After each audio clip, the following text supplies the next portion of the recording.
Hey bro, so I've been doing a weekly 24-hour fast and I've been thinking about extending it.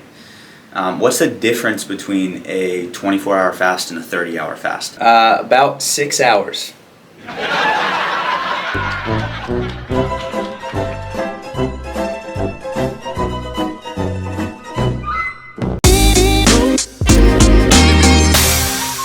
Hey, what's up? My name is Schuyler Diehm. I'm the founder of Reach Fat Loss and Fitness, where our goal is to help you lose weight and keep it off and do it all without the sucky, strict dieting, without weighing all your food, counting all your calories, and definitely without having to eat 5 or 6 times a day. Our goal is to make it as simple as possible, and what you're going to learn about in this video, as well as all the other videos I put out, have helped clients of mine lose weight and most importantly feel incredible. And my goal making these videos is to help you do the same. So if you are not subscribed to the channel, make sure you hit that subscribe button and that bell and like this video. I'm putting out awesome content every single week here to get you in the best shape of your life. Now, fasting, right? If you're new to the channel, fasting is one of our main strategies for how we help our clients lose weight. It's what I believe to be the simplest, easiest, and most effective way to lose weight.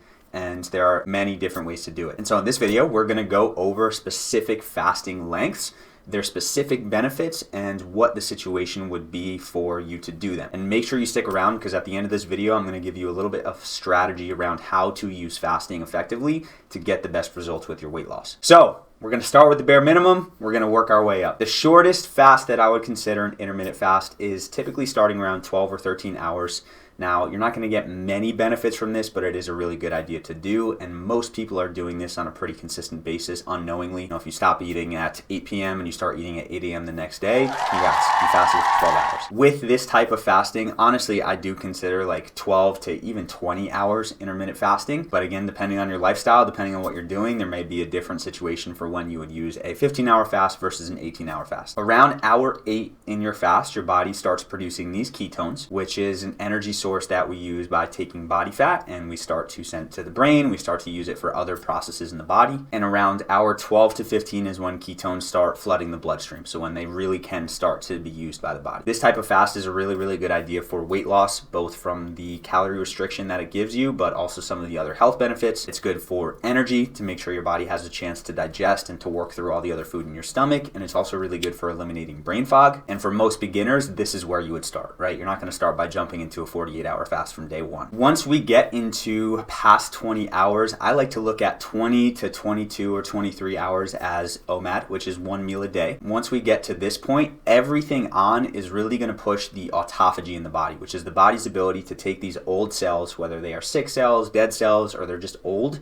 and to recycle them and use them and clean them out so that it can replace them with newer, healthier cells. From this point, your body also starts really going through those detox pathways to push stuff out. This is why I recommend mothers who are breastfeeding don't do any extended fasting, because typically one of the ways that you push out these toxins is through breast milk if you are breastfeeding, and you don't want to be giving your baby all these toxins. This is where you really get a lot of the brain function and the cognition benefits, where you start just thinking more clearly, you feel more on top of things, more present, more ready to just be at attention to certain situations. This is also really good for improving the immune system and preventing a cold, and it's where you really start to balance out your sex hormones in the body. Now, this is one of those things where I would not recommend doing 1 meal a day every single day. Your body does, number one, need more calories than that, but also it can adapt to that schedule and basically put you in a little bit of a funk and mess with your hormones. So if you are going to do this pretty consistently, just make sure you take time here and there to switch things up and to consume a lot more calories and change the timing of your eating. Next, we get into the 24-hour fast. Now, this is my favorite fast by far, because once you get into it, it really does get pretty easy. For a lot of people, this and everything beyond is where mentally it gets difficult, of like not even being able to imagine not eating for 24 hours. But having worked with people from all walks of life, like Jack, who came in thinking he was completely addicted to food and now is hitting 36, even 48 hours weekly. But at this 24-hour fast, that's when your gut really gets a chance to reset. You work through a lot of the food there, so your body can start to cleanse things out and really improve the health of your gut. You also start to release stem cells in the body to repair some of that stomach lining. So if you get bloated, if you have gas, or you have other intestinal issues, this can be a really good way to heal it, is by hitting some 24-hour fasts. And of course, if you're looking to heal it, when you're coming off of a fast, you can't eat a bunch of sugar, carbs, stuff that's going to damage the gut, right? It starts to heal it, but then you nourish it by giving it the right foods. Before we go any further, I would love to hear from you in the comments below. What is the longest fast you've done? Let me know. I always love hearing from people watching my videos. After 24, we really go into a 36-hour fast. Now, if you think about it, as far as the deeper you go into a fast, it really is the more fat loss benefits you're going to get, because as your body switches over from burning carbs and sugar for fuel to body fat, it can tap into those stores and start to rid your body of more fat. So the deeper you go, the more fat loss benefits you're going to see. I love 36-hour fasts for fat loss because you get 12 more hours than a 24.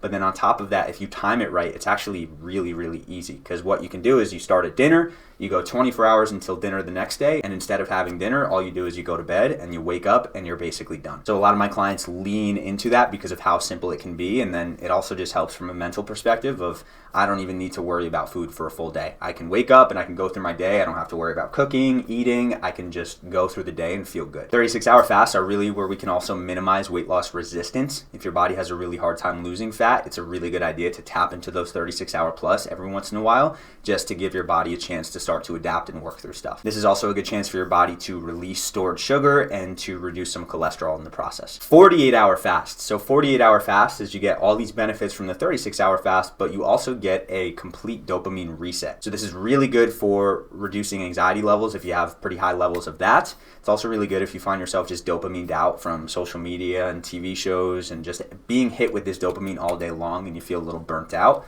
It can be a good idea to do one of these fasts to reset. And of course, on top of that, you get more of the fat loss benefits, more of the self-discipline, self-control, and you just show yourself like, hey, I don't have to eat for 2 days straight. That's pretty dope. Past the 48, the next big benchmark is going to be around the 72-hour mark, so 3 days. This is where you get like a total immune system reset. It's really good for easing chronic conditions, reducing the chances of having chronic disease, alleviating pain, and definitely slowing down the effects of aging. And again, you're getting a lot of fat loss benefits here, and for most people, this is where it starts to get like a little bit difficult and a little bit challenging. So it does give you that leg up of just continuing to challenge yourself and show yourself what's possible. Consistently hitting 72s is really for a special type of person. I don't really recommend this for any of my clients, but I have had clients who have done multiple of them and they like them, they don't really love them, but they do have that possibility in their tool belt. And that's really it. I mean, of course you can do 4 days, 5 days. The longest I've done is 7 days. There's people out there who've done 30 plus days. Angus Barbieri fasted for 382 days. So as long as you're giving your body what you need, when you go deeper into a fast, you do get a lot more of these benefits. But as I always share with people,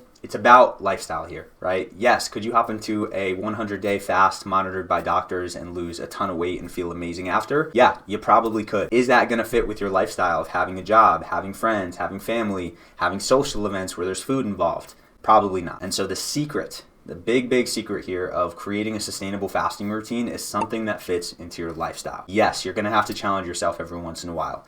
My commitment to me is that 24 hours once a week is my fasting goal. I've had weeks where I'm traveling out to a different state and I'm busy the whole week with family and there's food involved. I've had weeks where I just procrastinate and I get to Friday and I realize, shoot, I have a weekend full of plans and I haven't hit my fast yet.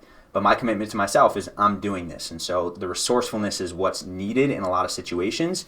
However, most weeks, 24 hours fit very seamlessly into my routine. It's easier to just get some work done, chill out, relax, than instead of having to think about what food I have to cook and taking the time to eat. And so as you're building your fasting routine, assuming your goal is fat loss, just continue to hit extended fasts while making sure your diet is still cleaned up. But also keep in mind there's no right way to do this. And the secret is finding the routine that works for you, including some extended fasts each week, including some intermittent fasts each week, seeing how your body responds and adjusting from there. I've talked to plenty of people who tried intermittent fasting and they said it worked great for them, and then I asked them why they stopped, and it's basically like, well, I don't know, I just did. And what that tells me is they got too strict with it. Is they tried to do intermittent fasting every single day, eventually it just started to feel like a burden. And that's what we want to avoid when we fast. We want it to be something that challenges us, something that we enjoy, something that isn't something that takes up a ton of energy, a ton of time, doesn't create stress. It's just supposed to feel good. So I highly encourage you to test some of these out. Go for these. Set a challenge for yourself of a fast that you haven't done before and hit it. And if you are looking for support, if you're looking for accountability, a community, we have a great group of people in my fat loss program that are all cheering each other on when they hit fat loss PRs. And in that program, we're also teaching you how can you start a fast, what can you have during a fast, and how can you break a fast to make them feel even better. We lay out nutrition strategy, workout strategy, everything for you so you have the system that you can go use to see results. And so if you are interested in learning about what that looks like, you can go down below this video and check the link in the description to check out a free training that I put together. It's going to show you exactly how we do things, and if it seems like a good fit, you can also book a time on my calendar to speak as well. But with that being said, again, these videos are here for you. If this helped, I'd love if you can leave me a thumbs up. If you could subscribe to the channel, hit that bell. You can also check out some of these other videos here at your own convenience. But of course, as always, make sure to eat smart, move more, sleep deep, and be grateful for this moment. I'll see you in the next video.